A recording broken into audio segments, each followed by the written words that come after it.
Well, now's the perfect time, definitely, to talk more about Manchester City and notably that massive void that Rodri's absence is going to be giving, I suppose, in this match this weekend. For those that don't know, Rodri is suspended for this one, serving, I believe, the second of his 3-match suspension. Let's hear from Pep Guardiola, who was speaking in his pre-match presser.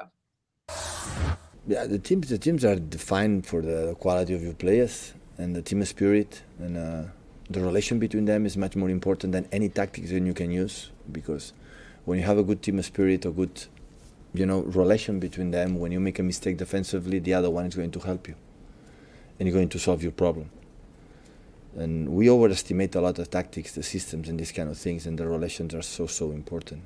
And when you have an absence as important like him, we have to find something inside of us to find a solution, and this is when I try to do it. So I'm not going to deny how important is Rodri, like is Kevin, like is many players of many years are here, but they are not. We cannot start to crying and complaining. You have to find a solution, and solution will be 11 players going to be there to try to win in London.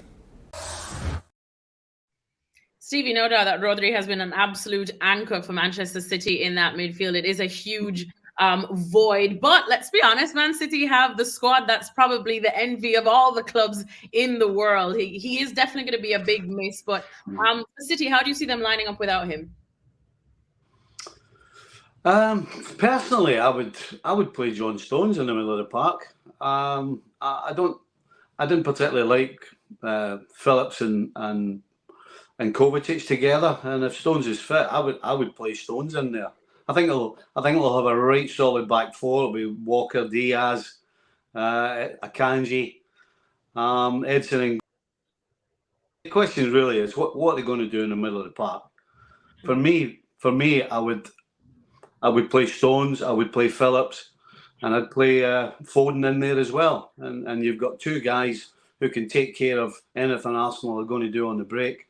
And you've also got Foden joining the forward line going forward. So that's what I would do. Now, whether he does that, I don't know.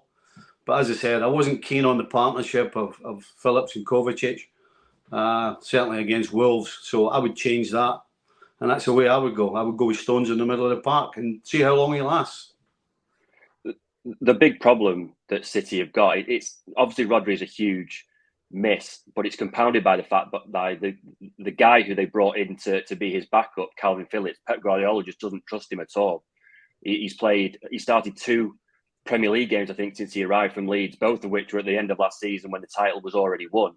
And really, if you're looking at a situation like this when Rodri is suspended, this is the exact game where City would have envisaged having Calvin Phillips starting, but he won't start because Pep Guardiola just doesn't trust him at all. They played at Wolves last weekend without Rodri, but with Kovacic, Nunes and Foden as a midfield 3 with Calvin Phillips on the bench. Now, he may change that up a little bit because he took Nunes off at half-time at Molineux. Obviously, wasn't particularly happy with his performance. Kovacic went off after about 65 minutes. You've got an option possibly of having Rico Lewis in there. Rico Lewis has played at fullback for the majority of his short City's career, but played in midfield against Leipzig in midweek and did very, very well. But you have to ask whether the game at the Emirates against Arsenal, against Declan Rice, is going to be too big a game to throw an 18-year-old kid in the centre of midfield. So I would think that he was going to go with Kovacic, Nunes and Foden again. The massive problem with all of this is that when they've got a game where Rodri can't play, he can't just draft in Calvin Phillips because he just doesn't like him. This is the exact situation that Calvin Phillips was signed for, and he's going to go to the Emirates on Sunday and sit on the bench and probably not come on at all. So obviously, huge miss that Rodri's not going to be there, but compounded by the fact that the backup that they signed for £40-odd million from Leeds just isn't ready to play. You know, Rob, part of the reason why I'm saying Phillips and Stones is because Arsenal are no question are going to try and go and squeeze City. I think Arsenal are going to go forward at every single opportunity, particularly because they're at home. And so you're always going to have that 6 defensively, City, and then you're going to leave your 4 going forward. That's why I think he should play Phillips. I absolutely agree that I don't think he does trust him yet. But I'll tell you what, if he's in the balance, City can afford to find out what Phillips is made of when it really matters most. And as I said, my reasoning is Stones and Phillips are more natural defenders because when the ball's turned over, no question Arsenal are going to try and get at them quickly.